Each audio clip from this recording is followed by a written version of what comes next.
Bonjour chers amis. Aujourd'hui, je vais vous dire la prédiction de juin 2022 pour l'ascendant de la Vierge. C'est le tableau des planètes se déplaçant en transit, montrant les positions actuelles des planètes. Il n'y a pas de planète dans la première maison. Que tu es assis dans la deuxième maison. Il n'y a pas de planète dans les maisons 3, 4 et 5. Saturne est assis dans la sixième maison. Jupiter et Mars sont assis dans la septième maison. Mars emménagera dans votre huitième maison le 27 juin. Vénus et Rahu sont assis dans la huitième maison. Le 18 juin, Vénus emménagera dans votre neuvième maison. Le Soleil et Mercure sont assis dans la neuvième maison. Le 15 juin, le Soleil emménagera dans votre dixième maison. Il n'y a pas de planète dans les dixième, onzième et douzième maisons. Si les planètes seront en bonne position dans votre thème natal, vous obtiendrez de bons résultats des planètes se déplaçant dans le transit. Mais si les planètes sont en mauvaise position dans votre thème natal, vous n'obtiendrez pas les bons résultats des planètes en transit. Mercure est le maître de votre ascendant et la dixième maison. Mercure est assis dans votre neuvième maison. Jusqu'au 3 juin, Mercure était rétrograde et maintenant il est devenu capricieux. Mercure a une vision et c'est la septième vision.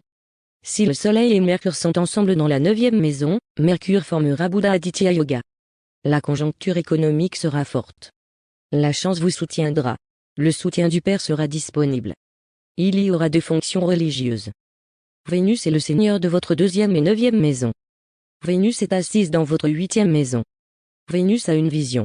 Et c'est la septième vision. Vénus regarde sa propre maison de son septième point de vue. Il peut y avoir des conflits dans la famille. Votre discours deviendra amer. Vous devez contrôler votre discours. Les personnes atteintes de diabète, leurs problèmes peuvent augmenter. Prends soin de ta santé. Le 18 juin, Vénus emménagera dans votre neuvième maison. Pour le remède de Vénus, adorez la déesse Ma Durga. Mars est le seigneur de vos troisième et huitième maisons. Mars est assis dans votre septième maison. Mars a trois aspects. Quatrième, septième et huitième vision. Jupiter et Mars étant ensemble donneront de la force à Jupiter. Soyez prudent lorsque vous conduisez le véhicule. Respectez votre femme. Il peut y avoir des disputes entre mari et femme. Vous vous intéresserez aux sciences occultes. Les relations avec la belle famille peuvent se détériorer. Ne gardez aucun malentendu dans votre esprit. Ayez confiance en votre conjoint. Mars examinera votre lieu de travail de son quatrième point de vue, grâce à cela, il y aura des progrès dans le travail. Mars regardera votre ascendant de son septième point de vue, à cause duquel vous ne pourrez pas prendre la bonne décision. Vous manquerez de patience. Vous pouvez démarrer une nouvelle entreprise. Soyez prudent avant de faire un partenariat d'affaires. Il peut y avoir des différences avec le partenaire. Le 27 juin, Mars emménagera dans votre huitième maison. Pour le remède de Mars, récitez Hanuman Chalisa. Jupiter est le seigneur de votre quatrième et septième maison. Jupiter est assis dans son propre zodiaque dans votre septième maison. Jupiter a trois visions. Et ce sont les cinquième, septième et neuvième. Ceux qui ne sont pas mariés peuvent se marier. Votre travail en attente sera maintenant terminé. Vous pouvez acheter une nouvelle maison. Saturne est le seigneur de vos cinquième et sixième maisons. Saturne est assis dans son propre zodiaque dans votre sixième maison. Saturne a trois aspects. Et c'est le troisième, le septième et le dixième. Saturne donne de bons résultats en maison 6. Les maladies et les maux disparaîtront. La dette disparaîtra. Si vous souhaitez contracter un prêt, vous pouvez l'obtenir. Vous pouvez réussir l'examen du concours. Vos ennemis resteront à l'écart. Avant de prendre une grande décision, écoutez les conseils de quelqu'un. Vos ennemis augmenteront pendant ce temps.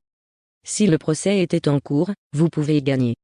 Si vous deviez subir une opération en raison d'une maladie, vous ne devriez pas subir d'opération pendant cette période. Sinon, vos problèmes augmenteront.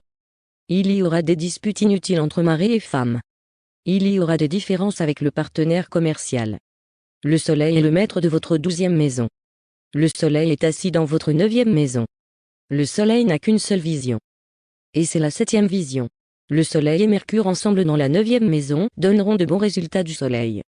Il peut y avoir des voyages à l'étranger. Rahu et Ketu changent de zodiaque après 1 an et demi, Rahu est dans votre 8e maison et Ketu est venu dans votre 2e maison. Étant donné que Rahu se trouve dans la 8e maison, vous devrez faire face à des problèmes. Il y aura des disputes dans la famille. Il peut y avoir une maladie cachée. Des accidents et des blessures peuvent également survenir. L'argent ne sera pas épargné. Il y aura des dépenses inutiles. Vos adversaires augmenteront sur le lieu de travail. Tout le monde essaiera de vous faire tomber. Ne faites aucun travail illégal pendant cette période, sinon vos problèmes augmenteront. C'est une très bonne période pour les personnes associées au domaine de la recherche, des mines et des assurances. C'était donc la prédiction de juin 2022 pour l'ascendant de la Vierge. Pour plus d'informations, continuez à regarder notre chaîne. Merci.